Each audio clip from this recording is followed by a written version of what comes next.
Nech sa páči.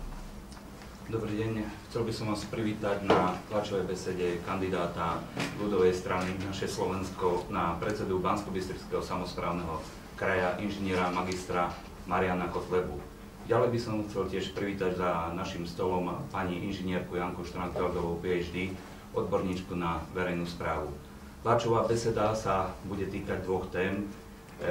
Tej prvej, prečo bola odmietnutá účasť v debate v STV, a tá druhá by mala byť o tom otázky na kandidujúceho člena ľudovej strany Naše Slovensko, na pána inžiniera magistra Mariana Kotlebu. Ďakujem. Nech sa páči, pýtajte sa. Takže, dobrý deň ešte raz, ja som rád, že sme sa tu dnes takto stretli. Ďakujem aj za možnosť ísť v priamom prenose aspoň takto, keďže všetci veľmi dobre viete, aká mediálna kampaň sa zdvihla potom, ako si voliči v Banskobystrickom kraji dovolili posunúť ma svojimi hlasmi do druhého kola. Túto tlačovú besedu sme zvolali hlavne z dôvodu, že pokladám za potrebné vysvetliť naše rozhodnutie, respektíve moje osobné rozhodnutie, prečo som sa rozhodol nezúčastniť tej diskusie s pánom Mankom v RTVS. Ako veľmi dobre viete, televízia TA3 odvysielala naživo pred prvým kolom volieb diskusiu, ktoré som vystúpil aj ja.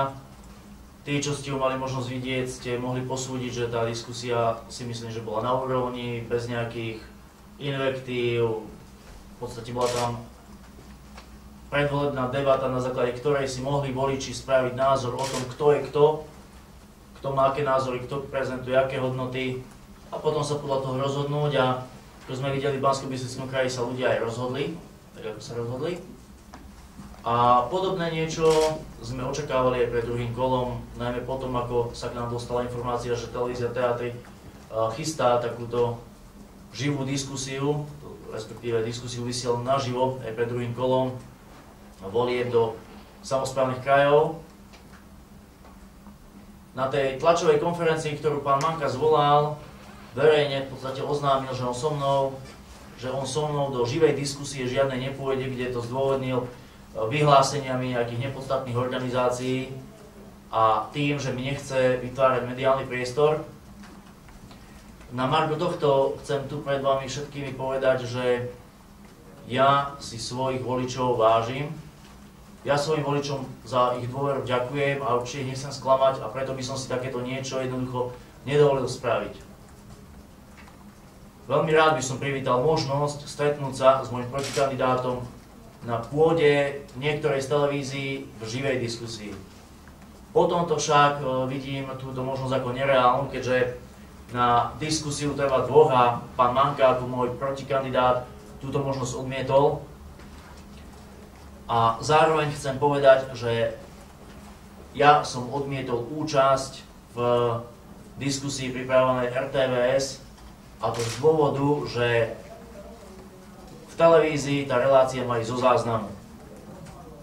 S vysielaním zo záznamu máme tie najhoršie skúsenosti, aké človek s médiami môže mať.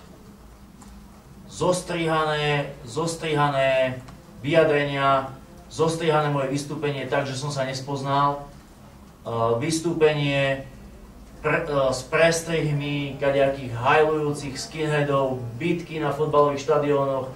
Toto naozaj nepotrebujeme.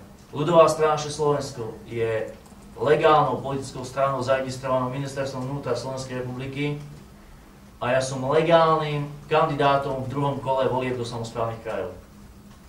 Preto nevidím dôvod, prečo by ten druhý kandidát nemohol sa zúčastniť súboja pred televíznymi kamerami vysielaným naživo.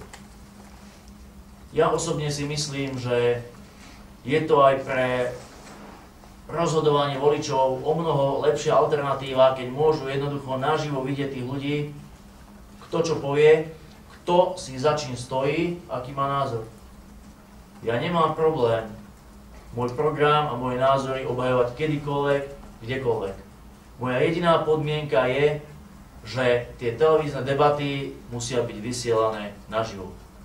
Nemyslím si, že by táto podmienka bola nejaká nedemokratická alebo extrémistická, ako zvyknú o mne s radosťou a s obľubou mnohé médiá rozprávať a označovať ma za extrémistu. Môj názor je práve opačný, že práve vysielanie naživo je prejavom skutočnej demokracie, kde si ľudia môžu bez zásahu editorov a všetkých tých pracovníkov v pozadí a politických rozhodnutí spraviť svoj vlastný názor. Chcem sa ešte vyjadriť k tej pripravovanej relácii TA3, ktorá mala byť pred druhým kolom podľa mojich informácií v stredu. Ako som povedal, ja som pripravený ísť do živého vysielania s pánom Mankom kedykoľvek.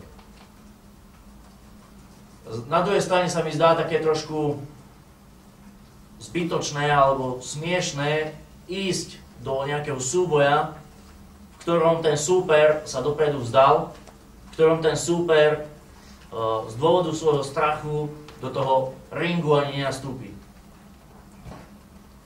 Napriek tomuto, ak televízia TA3 mi ponúkne možnosť vystúpiť aj bez pána Manku, tak túto možnosť príjme. Na druhej strane, ak z dôvodu tých politických tlakov, ktoré tu dnes vidíme, aj sociálnych, aj mediálnych, túto možnosť mi televízia neponúkne, tak to v plnej miere pochopím a budem to akceptovať. Na záver tohto môjho vyhlásenia by som chcel len zopakovať jednu myšlienku.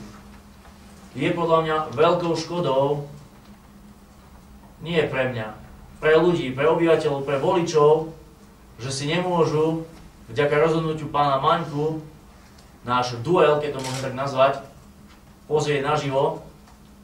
A je pre mňa takým trošku prekvapením, keď predstaviteľ vládnej strany, ktorá ma ešte pred týždňom označovala, respektíve týždeň pred voľbami označovala za človeka bez riešení, bez argumentov, sa dnes bojí proti mne ísť do živého vysielania. Takže toľko z mojej strany k tejto situácii v televízii, keď to môžem tak nazvať. A ak by ste dovolili, tak teraz by som vám dal priestor na prípadné otázky, buď k tejto časti, alebo k programovej časti. Som pripravený v podstate zodpovedať vám čokoľvek. Ďakujem pekne zatiaľ. Nech sa páči. Bystricoviny. Pán Kotleba, vašim problémom podľa mňa nie je ani školstvo, zdravotníctvo, dokonca ani rómska otázka v Banskobystrickom kraji. Problémom vašej strany je, že vás viacerí označujú túto stranu, ľudovú stranu, naše Slovensko za fašistickú, čo vy odmietate. Prečo potom vaši členovia na stretnutiach hajlujú? To je vaša otázka? Áno, moja otázka. Dobre. Trošku mierne od veci otázka, ale odpoviem. Ja neviem o jednom našom členovi našej strany, ktorý by niekde hajloval. Toto, viete, toto je taká typická podsúvačná záležitosť. Na Bystricovinách samozrejme o mne sa až tak veľmi dobre, objektívne nepíše, čiže podobnú otázku som aj čakal.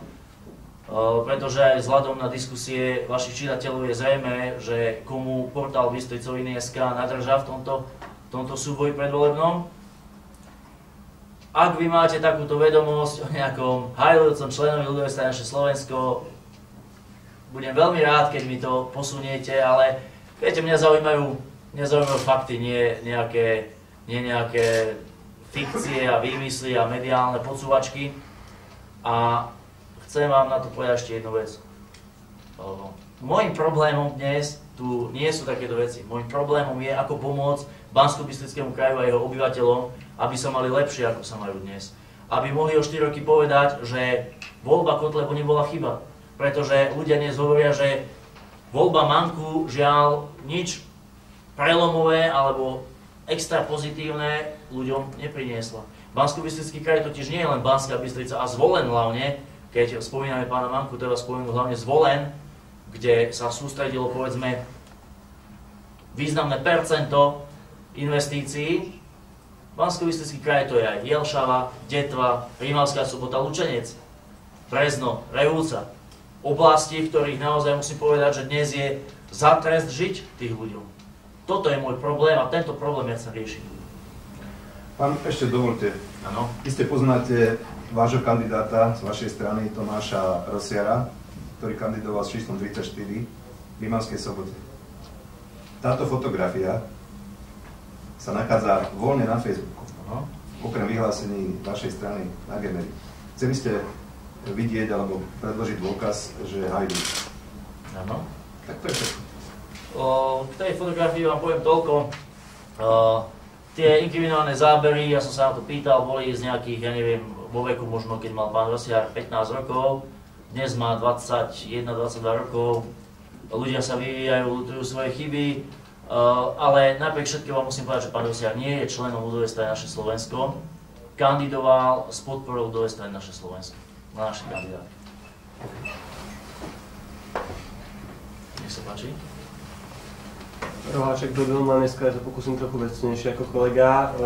Po vašej kampani a celkovo vyčítajú o vašich prioritách, že tam chýbajú nejaké témy samosprávneho kraja. Vy prezentujete dve hlavné témy, ktoré možno nie sú priamou agendou kraja, už nebráni tomu možno, aby ste sa tomu venovali, ale čo sa týka tých tém kraja, je to v prvom rade fungovanie celého úradu toho kolosu. Ľudia sa pýtajú a nám tieto otázky smerujú, či máte k dispozícii ľudí, ktorých by ste na tomto úrade sa mohli spoľahnúť, pretože samozrejme je to veľká strana, má svojich odborníkov, za vami zatiaľ neboli prezentovaní žiadni odborníci.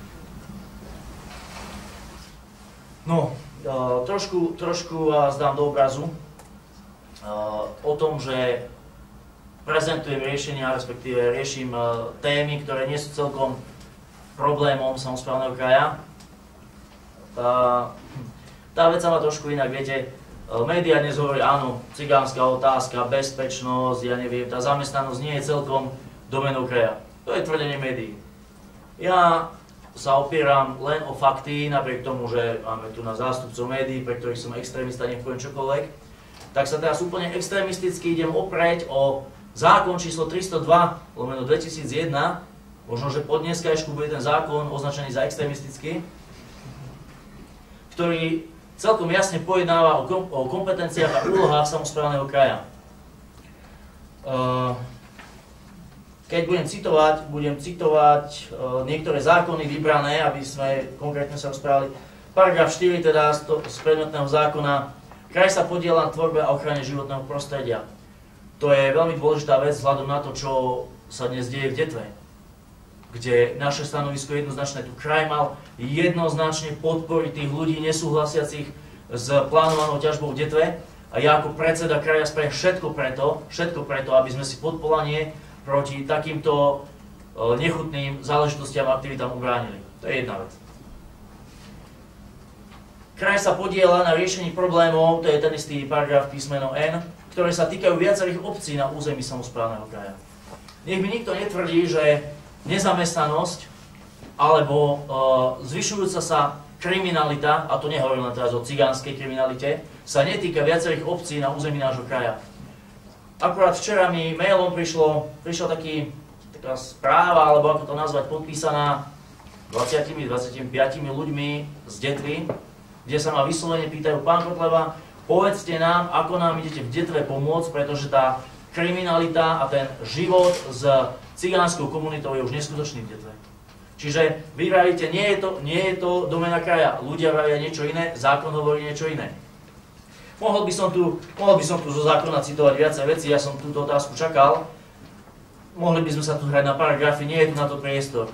Čiže toľko k tým kompetenciám. A čo sa týka úradu, rozmýšľal som nad tým a nechcem dnes menovať ľudí, ale poviem vám tak, že mám vybrať tých kompetentných, naozaj schopných ľudí do riadiacich funkcií úradu Banskobystrického samosprávneho kraja.